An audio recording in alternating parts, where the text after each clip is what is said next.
जय महाकाली, महालक्ष्मी, महासरस्वती, माँ कामाख्या, जय भैरव बाबा, जय सद्गुरुदेव महाराज। श्रीमद् देवी भागवत महापुराण प्रथम खंड के चतुर्थ स्कंद में 19वां अध्याय की कथा हम लोग सुनेंगे। देवताओं द्वारा भगवती का स्तवन, भगवती द्वारा श्री कृष्ण और अर्जुन को निमित्त बनाकर अपनी शक्ति से पृथ्वी का भार दूर करने का आश्वासन देना। व्यास जी बोले, हे राजन, ऐसा कहने के उपरांत भगवान विष्णु ने ब्रह्मा जी से फिर कहा, जिन भगवती की माया से मोहित रहने के कारण सभी लोग परम तत्व को नहीं जान पाते, उन्हीं की माया से आच्छादित रहने के कारण हम लोग भी जगत गुरु, शांत स्वरूप, सच्चिदानंद तथा अविनाशी परम पुरुष का स्मरण नहीं कर पाते। हे ब्राह्मण, मैं विष्णु हूँ, मैं ब्रह्मा हूँ, मैं शिव हूँ। इसी अभिमान से मोहित हम लोग उस सनातन परम तत्व को नहीं जान पाते। उस परमात्मा की माया से मोहित मैं उसी प्रकार उसके अधीन रहता हूँ जैसे कठपुतली बाजीगर के अधीन रहती है। कल्प के आरंभ में आप ब्रह्मा ने, शिव ने तथा मैंने भी सुधा सागर में उस परमात्मा की अद्भुत विभूति का दर्शन किया था। मणिद्वीप में मंदार वृक्ष के नीचे चल रहे रासमंडल में एकत्रित सभा में भी वह विभूति साक्षात देखी गई थी, न कि वह केवल कही सुनी बात है। अतएव इस अवसर पर सभी देवता उसी परमा शक्ति कल्याणकारिणी, सभी कामनाएं पूर्ण करने वाली माया स्वरूपिणी तथा परमात्मा की अधा शक्ति भगवती का स्मरण करें। व्यास जी बोले, भगवान विष्णु के ऐसा कहने पर ब्रह्मा आदि देवता सदा विराजमान रहने वाली भगवती योग माया का एकाग्र मन से ध्यान करने लगे। उनके स्मरण करते ही भगवती ने उन्हें प्रत्यक्ष दर्शन प्रदान किया। उस समय वे देवी जपा कुसुम के समान रक्तवर्ण से सुशोभित थी और उन्होंने पास अंकुश, बर तथा अभय मुद्रा धारण कर रखी थी। उन परम सुंदर भगवती को देखकर सभी देवता अत्यंत प्रसन्न हुए और उनकी स्तुति करने लगे। देवता बोले, जिस प्रकार मकड़ी की नाभि से तंतु तथा अग्नि से चिंगारियाँ निकलती हैं, उसी प्रकार यह जगत जिनसे प्रकट हुआ है, उन भगवती को हम नमस्कार करते हैं। जिनकी माया शक्ति से संपूर्ण चराचर जगत पूर्ण ओत प्रोत है, उन चित्त स्वरूपिणी करुणा सिंधु भुवनेश्वरी का हम स्मरण करते हैं। जिन्हें न जानने से संसार में बार बार जन्म होता रहता है और जिनका ज्ञान हो जाने से भवबंधन का नाश हो जाता है, उन ज्ञान स्वरूपिणी भगवती का हम स्मरण करते हैं। वे हमें सन्मार्ग पर चलने के लिए प्रेरित करें। हम उन महालक्ष्मी को जाने, हम सर्वशक्तिमयी भगवती का ध्यान करते हैं। वे भगवती हमें सत्कर्म में प्रवृत्ति होने की प्रेरणा प्रदान करें। संसार का कष्ट हरने वाली हे माता, हम आपको प्रणाम करते हैं। आप प्रसन्न हुए। हे दया से अर्ध हृदय वाली, हमारा कल्याण कीजिए, हमारा यह कार्य संपन्न कर दीजिए। हे महेश्वरी, असुर समुदाय का संहार करके पृथ्वी का भार उतार दीजिए। हे भवानी, आप सज्जनों का कल्याण करें। हे कमल नयने, यदि आप देवताओं पर दया नहीं करेंगी तो वे सम्रांगण में तलवारों तथा बाणों से दैत्यों पर प्रहार करने में समर्थ कैसे हो सकेंगे। इस बात को आपने स्वयं यक्षोपाख्यान प्रसंग में यक्ष रूप धारण करके, हे हुतासन, आप इस तिनके को जला दें इत्यादि आदि कथनों के द्वारा व्यक्त कर दिया।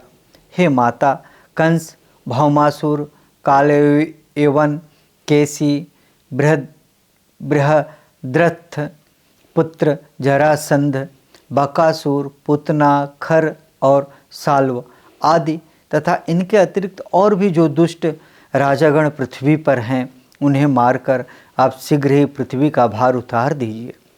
हे कमल नयने, जिन देवताओं को भगवान विष्णु, शिव और इंद्र भी कई बार युद्ध करके नहीं मार सके, वे दैत्य युद्ध भूमि में आपका सुखदायक मुखमंडल देखते हुए आपकी लीला से आपके बाणों के द्वारा मार डाले गए।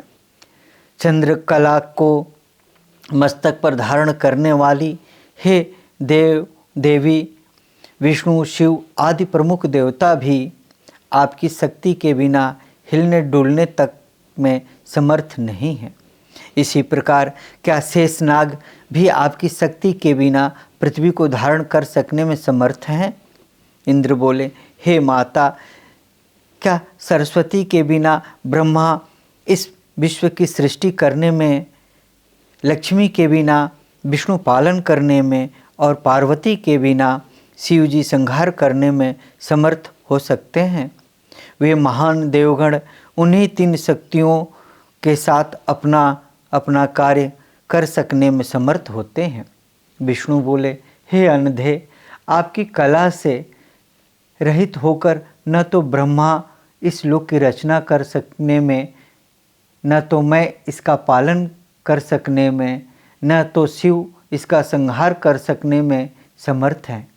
हे समस्त विभुओं की स्वामिनी, इसका सृजन, पालन तथा संहार करने में समर्थ निश्चित रूप से आप ही प्रतीत होती हैं। व्यास जी बोले, इस प्रकार उन देवताओं ने जब देवी की स्तुति की, तब उन्होंने उन देवेश्वरों से कहा, वह कौन सा कार्य है, आप लोग संताप रहित होकर बताएं, मैं अभी करूँगी।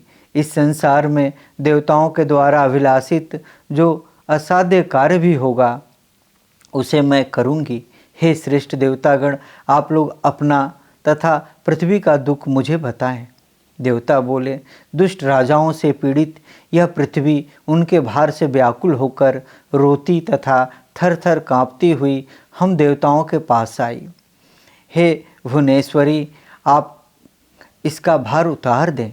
हे शिवे, इस समय हम देवताओं का यही अभिष्ट कार्य है।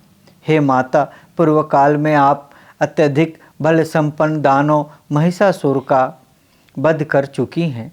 इसके अतिरिक्त उसके करोड़ों सहायकों शुभ निशुभ, रक्त बीज, महाबली, चंडमुंड, धूम्रलोचन, दुर्मुख, दुहस, अतिशय बलवान, कराल तथा दूसरे भी अनेक क्रूर दानवों को मार चुकी हैं। उसी प्रकार आप हम देवताओं के शत्रु रूप सभी दुष्ट राजाओं का वध कीजिए। दुष्ट राजाओं का वध करके पृथ्वी का दुस्सह भार उतार दीजिए। व्यास जी बोले, हे राजन, देवताओं के ऐसा कहने पर नीले नेत्र प्रांत वाली कल्याणमयी भगवती हंसकर मेघ के समान गंभीर वाणी में उनसे कहने लगी। श्रीदेवी बोली, हे देवताओं, मैंने यह पहले से ही सोच रखा है कि मैं अंशावतार धारण करूं, जिससे पृथ्वी पर से दुष्ट राजाओं का भार उतर जाए। हे महाभग देवताओं, मंद तेज वाले जरासंध आदि जो बड़े बड़े दैत्य राजागण हैं, उन सबको मैं अपनी शक्ति से मार डालूंगी। हे देवगण, आप लोग भी अपने अपने अंशों से पृथ्वी पर अवतार लेकर मेरी शक्ति से युक्त होकर भार उतारें। मेरे अवतार लेने से पूर्व देवताओं के प्रजापति कश्यप अपनी पत्नी के साथ यदुकुल में वासुदेव नाम से अवतीर्ण होंगे। उसी प्रकार भृगु के साप से अविनाशी भगवान विष्णु अपने अंश से वहीं पर वसुदेव के पुत्र के रूप में उत्पन्न होंगे। हे श्रेष्ठ देवताओं, उस समय मैं भी गोकुल में यशोदा के गर्भ से उत्पन्न होंगी और देवताओं का सारा कार्य सिद्ध करूंगी। कारागार में मैं अवतीर्ण हुए कृष्ण रूपधारी विष्णु को मैं गोकुल में पहुंचा दूंगी और देवकी के गर्भ से शेष भगवान को खींचकर रोहिणी के गर्भ में स्थापित कर दूंगी। मेरी शक्ति से संपन्न होकर वे दोनों ही दुष्टों का विनाश करेंगे।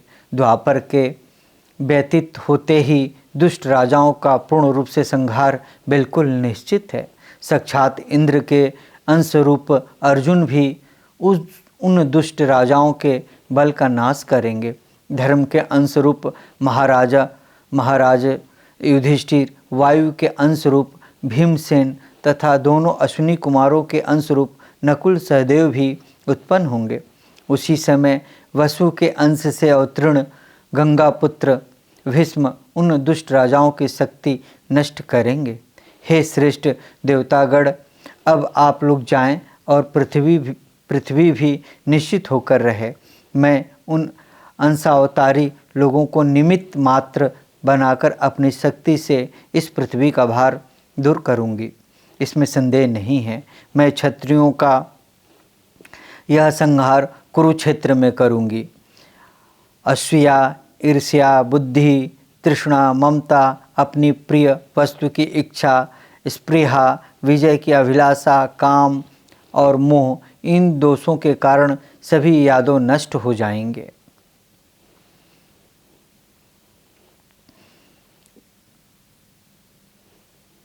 सभी यादव नष्ट हो जाएंगे। ब्राह्मण के शाप से उनके वंश का नाश हो जाएगा और उसी शापवश भगवान श्री कृष्ण भी अपने शरीर त्याग करके अब आप लोग भी अपनी शक्ति स्वरूपा भार्याओं सहित अपने अपने अंशों से मथुरा तथा गोकुल में अवतरित हो और शंख पांडी भगवान विष्णु के सहायक बने। व्यास जी बोले, ऐसा कहकर परमात्मा की योग माया भगवती अंतर्ध्यान हो गई। तदंतर पृथ्वी सहित सभी देवता अपने अपने स्थान चले गए। पृथ्वी भी उन भगवती की वाणी से संतुष्ट होकर शांत चित्त हो गई। हे जन्मजय, वह औषधियों और लताओं से संपन्न हो गई। प्रजाएं सुखी हो गई। द्विजगणों की महान उन्नति होने लगी। सभी मुनिगण संतुष्ट होकर धर्मपरायण हो गए। इस प्रकार श्रीमद्देवी भागवत महापुराण प्रथम खंड के चतुर्थ स्कंद में 19वां अध्याय ओम ततस्तम।